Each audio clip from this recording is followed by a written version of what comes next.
Hey, how are you? Haven't been live in a little while. This is a little nerve-wracking. So, hey, how are you? Happy Thursday afternoon. It is summer and it is kids are out of school and we're trying to do a new schedule. So hopefully I will be here with you every other Thursday now at 1 o'clock to give you some awesome tools and information to help you with your business finances, to help you grow and scale your business. Today we are going to talk about one of the major reports that is super, super important, and that is your profit and loss statement. And if you're joining me, if you'll say hello, that would be amazing. And if you are catching the replay, if you will just hashtag replay for me, that would be awesome as well. And I'll be honest with you. One, I want to get to know you. So by doing that, I can contact you, talk with you, see if you have any questions that I can help you with. But also, it just helps for other people to see this video as well. And I am streaming via StreamYard today, so you have to give StreamYard permission for me to see who you are. I see someone said hello, so hello, it just tells me Facebook user. Thanks for being here today. For those of you who are new inside the group, so I am streaming right now. I'm streaming inside the Calculated Profit Pursuit Facebook group.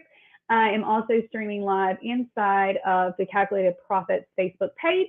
And I'm also over on YouTube as well. So if you have missed these trainings in the past, jump over to my YouTube channel where you will see all of my live trainings that I've done in past months. So welcome, welcome, welcome. Again, if you're new here, my name is Stephanie Manley, and I am the founder of Calculated Profits. And I am here to help you with the financial clarity and all the things that go into your finances in your business.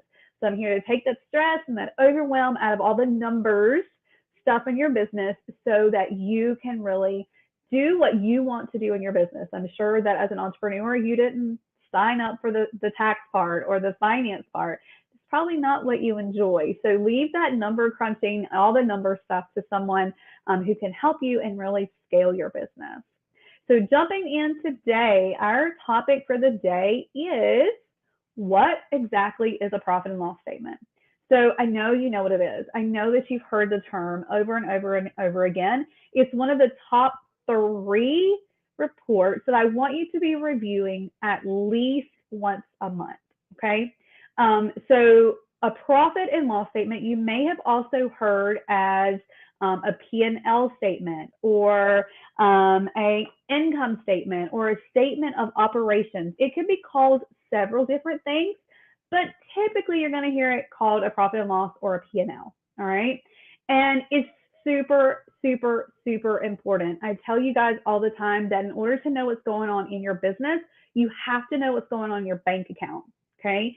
And what's going on in your bank account are going to show up on 3 reports: profit and loss statement, your balance sheet, and your operation, your cash flow statement, right?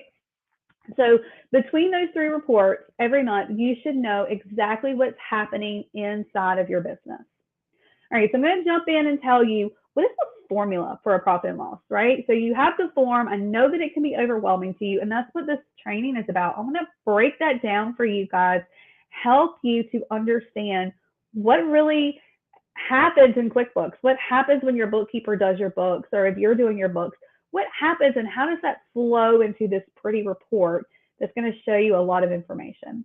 So it starts with the formula, right? And the formula of a profit and loss is your revenue or your income, however you want to look at it, minus your expenses equals either your profit or either your loss.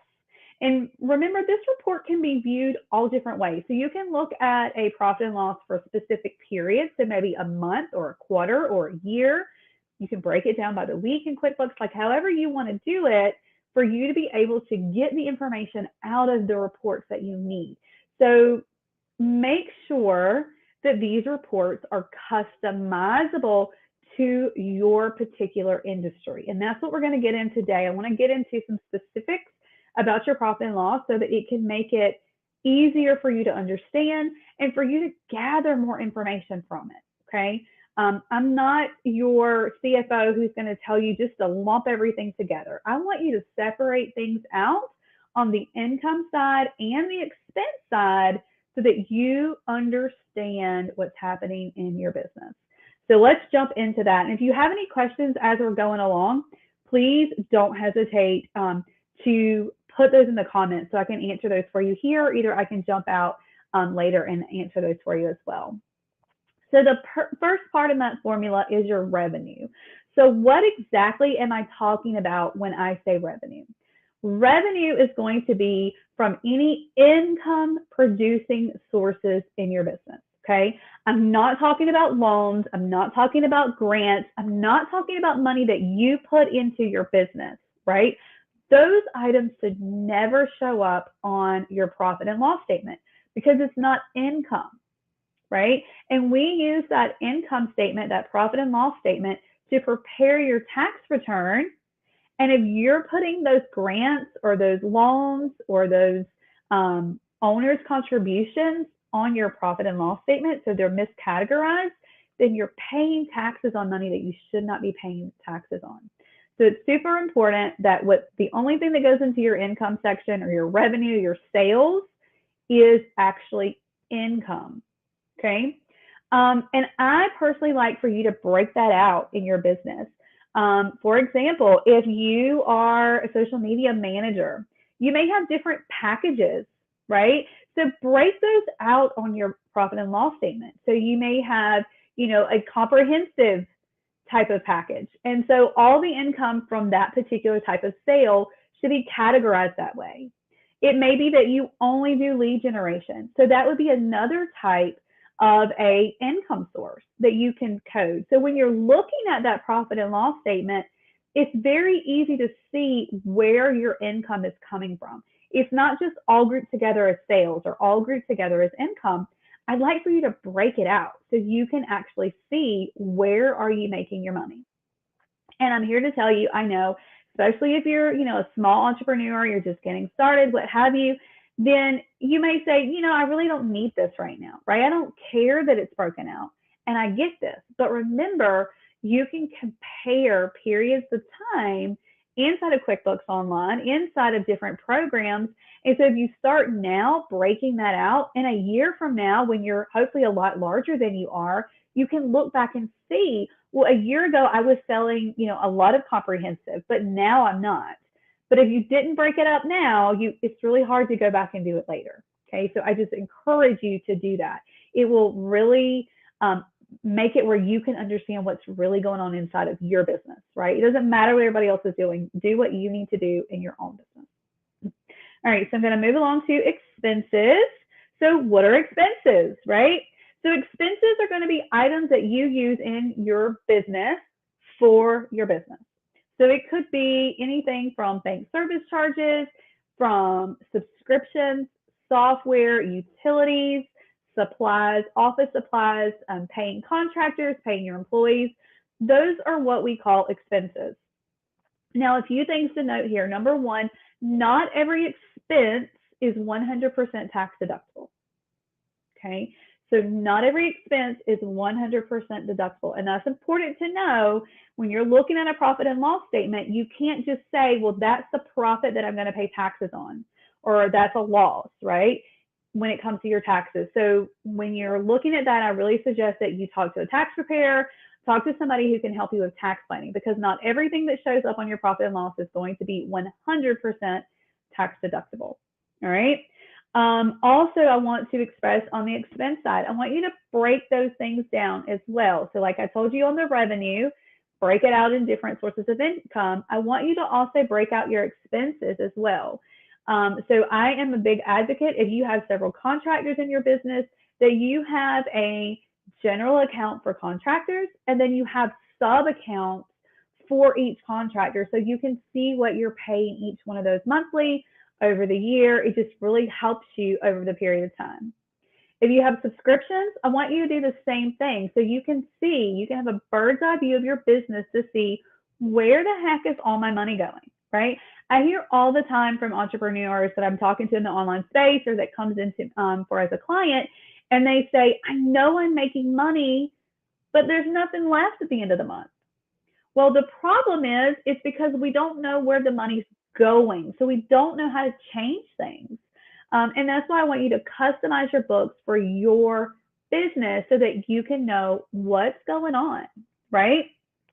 Um, so with that too, when it comes to expenses, is I want you to know what the KPIs for your particular industry are. KPIs, key performance indicators. Okay. I actually work with several different types of entrepreneurs, in different industries, and they all have different KPIs. So it's important that you do your research or you have a bookkeeper who is knowledgeable about the industry that you have. I'm going to give you a couple of examples here. So I have a restaurant, several restaurant clients, and for a particular client, she came to me. This was probably about 2 years ago now with a new client, and she was one of the ones who said, Stephanie, I'm making money. Like, I know I'm making money. My deposits are higher than they were last year, but at the end of the month, like, I'm barely getting by. What is happening here? And as we looked at her books and we got everything caught up for her, we were able to determine what the problem was, right? She only saw the big picture. She only saw money coming in and money going out, but she really wasn't sure where the money was coming from. Like, what was she selling the most of? What was her return on that investment, right? And then she really wasn't sure where the money was going. She knew she was paying her bills and that was great, but she didn't have an idea of, was she spending about the same as other restaurants, or was she spending more? And it came to be that she was spending more on her food costs, way more on her food costs than she should have been. So that was something we were able to see because we drilled down and we found the problem in her books. And within one tweak, she was actually able to save almost $12,000 in her business, just by one thing that we fixed, right? One little thing that we did a little differently, and it saved her $12,000 in her business. And that is why I am a big advocate of making sure that your books are up to date, and not just up to date, but you're checking them, you're reviewing them, you're monitoring them, you're able to get information from them, right? So the answers to your problems in your business, 99% of the time, you're going to see on that profit and loss statement. It should jump out at you, but you have to know what it is that you're looking at for it to make sense, right? And that's what I'm here for, to help you make sense of those numbers, all right? And I know that this can be so overwhelming. I get it. It can be completely overwhelming once to even do your books, because if you're not a financial person, if that's not your thing, I get it. It totally can be overwhelming. But I'm going to give you some tips for that, okay? So number one, if you have not done your business bookkeeping, I suggest that you get them up to date. That's super, super, super important, okay? And I want you to, when you're doing your business books, if you're using QuickBooks, whatever it is that you may be using, I want you to customize the books for your business. So break things down so you're able to get more from the information that's in the system, okay? The second thing, again, is to know your KPIs for your industry. If you're in a restaurant, you should know what your costs should be for your food. You should know what the cost should be for your staff, right? You should know those numbers. So it should jump off the page to you, like this restaurant. I mean, she was spending over 50% of her income on food costs. There was nothing left for her, right?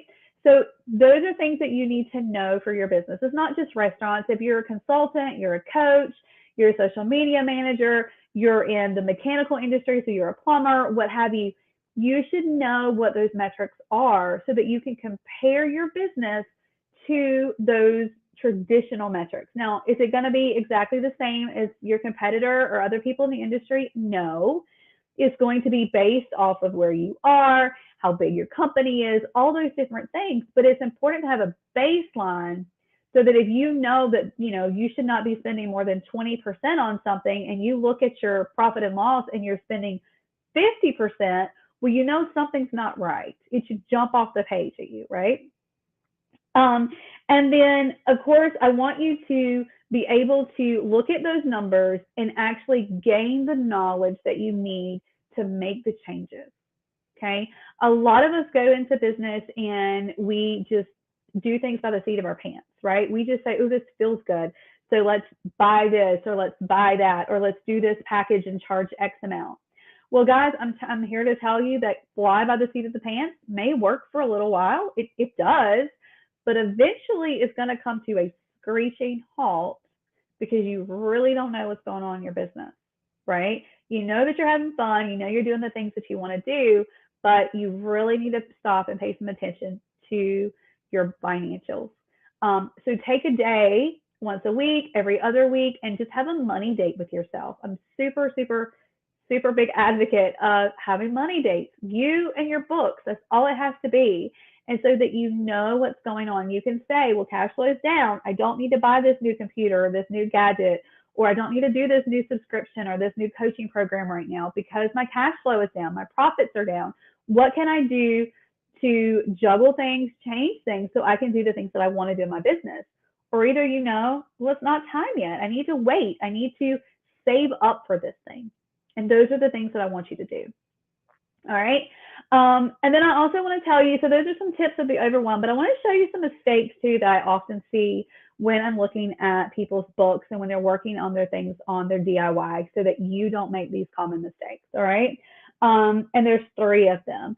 The first one is that I see a lot of times when you have loans in your business, maybe it's a car loan, maybe it's a bank note, whatever it may be, I see those payments showing up on the profit and loss statement. Okay. Loans should never show on the profit and loss statement. The interest of the loan should, yes, but the loan itself should never show up on that profit and loss statement. So make sure that those are set up correctly. Those should be liabilities on your balance sheet that you're eating away at every time you make that payment. Okay, that's number 1. Number 2, I see that when you pay yourself, whether it be like you're writing a check to yourself or you're transferring money from your account to your personal account, I see oftentimes that those are showing up on the profit and loss statement. They're coming up as an expense. And guys, I'm here to tell you, unless you're on payroll in your company, when you pay yourself, it's not an expense. It's called an owner's draw or an owner's distribution. And those items also should be showing up on your balance sheet every time you pay yourself. Okay? And the third thing is personal expenses. So I see a lot of times that things are being categorized as a business expense when they're really not a business expense, and they should be categorized as an owner's distribution on owner's draw. And those are for personal things. So if you are working from home, like me, this is my home office, I would never categorize my utility bills to utilities because I don't have a separate meter for my office, right? It's for my home. So those would have to be set up as owner's distributions, and then I can take my home office deduction on the flip side. So your home office deduction would never show up on your profit and loss statement either. That's a separate thing when you go to do your taxes. So that would be one. Maybe I am going to the post office and I swing through the local coffee shop and I pick me up a coffee. That's not a business expense, guys. I'm sorry, but it's not. Like, that's a black and white thing in the tax code. That's not a business expense. So again, that should be an owner's distribution. And little tidbit here, if you're an LLC, you're an S Corp, you're a C Corp, any form of corporation, you have a corporate veil of protection of your business. And 9 times out of 10, that's why you took the steps to make your LLC, to make your C or S Corp in the first place, is for that protection so that if you were sued, they cannot come after your personal assets. Well, if you are swiping your LLC debit card or your corporate debit card for personal things, such as the utilities on my home, that coffee, buying my kids an Xbox for their birthday, if I'm doing that inside of my business account, I am setting myself up to be removed from that corporate veil of protection. So if I were ever sued, my assets, personal and business, are no longer protected the way that I set them up to begin with. Okay, so please be careful with doing that. Now, the flip of that is what you should be doing is paying yourself monthly, bi-weekly, or weekly, transferring money from your business account to your personal, and then paying all those personal expenses over there out of your personal account. And that would help that corporate veil of protection. I look at it kind of like an umbrella. Don't poke holes in that umbrella, right? By doing things that you should not be doing in that LLC. And I'm probably sure that your attorney never told you that when you set that up. But I'm just telling you, I've seen it happen. So please be careful of doing that. If you want more information, shoot me a DM or set a call with me. I'd be glad to go over that with you. So what do you do? What are your options when it comes to bookkeeping? Well, there's so many out there, right? There's so many options for you for bookkeeping. One, I personally recommend that you outsource your bookkeeping when you are ready to do that. Okay. And I know sometimes you're just not there yet. And I get it. You can't afford to outsource that bookkeeping, but you still need to do your bookkeeping. So you need to do DIY bookkeeping, right? And there's several options out there. You can get QuickBooks Online yourself. You can do the QuickBooks. I would highly recommend if you do that you have a bookkeeper like review your books on a quarterly or semi-annual basis for you, just to make sure everything looks good. So have them go in and do a quality control check to make sure everything looks great, that everything's coding the way it should, and that your books are up to date and accurate. Right? You can do the monthly stuff, the categorizing the expenses and so forth, but then let them go in and just do that quality control check for you. Another option would be to use a spreadsheet for that. And I actually have one of those for you. It's the Calculated Tax Planner. If you want more information on that, I'm going to drop the website here in just a minute. You can go and you can download that. That is completely customizable as well. So I'm all about customizing your books. A lot of spreadsheets out there won't let you customize. It's very black and white. With our spreadsheet, it is your bookkeeping simplified, honestly. Super easy, customizable for you. And then you're ready at the end of the year for taxes. It will also help you with your cash flow for you to know what, how much money you actually have left over at the end of the month, right? Because your profit and loss is great. That helps you know what you're doing in your business. But if you're pulling money out of your business for personal expenses, that is hurting your cash flow. Or if you're paying payments on loans, that is hurting the cash flow. Because remember, I told you, those two things don't show up on a profit and loss statement. So you're not going to see that part. You need to know what your cash flow looks like as well. All right. And then the third option would be to outsource. So find a bookkeeper. I'm here to help you if you want help as well, but find a bookkeeper that you mesh with.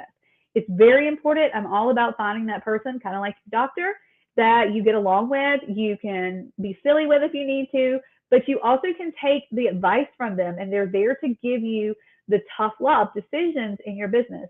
And that's what I'm here for. I'm here to give you those tidbits to help you really grow and scale your business, because that's what you went into business for, right? I'm assuming you didn't just want to do a little bit here and a little bit there. You want to grow. You want it to be a business, not a hobby. So I tell everyone, treat your business like a business and do your bookkeeping. Okay. I'm going to check if I have any comments, and here's the website address. You can go here. You can schedule a consult with me. It's a free consult to talk to you all about your bookkeeping needs, what you may need from us, and we can guide you and direct you. And if you're not ready for bookkeeping, I'm going to tell you, you're not ready for bookkeeping yet. Maybe go get the planner, the Calculated Tax Planner instead. And then when you're ready to outsource, then I'll be here to help you as well. So let me check the comments. It doesn't look like I have any comments at this time. Also, I'm going to look at my notes. I think I took care of everything there. I appreciate you joining me. If you're catching the replay and you went all the way to the end, thank you again. And drop in the comments, what did you learn from this training today? Did this help you? Did you learn anything new? Was it just the same old stuff you already know? And is there anything that you're going to do differently in your business after this video? Reach out if you have any questions, and I look forward to seeing you inside the group, inside the Calculated Profit Pursuit. So if you're not already in the group, join me over there. There's so much information in there that's valuable that will help you within your business as well. Free group. All you have to do is click to join. I'll put the link below. And I'll see you in 2 weeks talking about the different types of QuickBooks. So there's so many different types of QuickBooks. I get that question all the time. Which one is right for me? And I'm going to be here to break it all down for you and show you some tips and tricks and the ones that I recommend as well. So see you in a couple weeks. Hope you have an amazing day. Bye.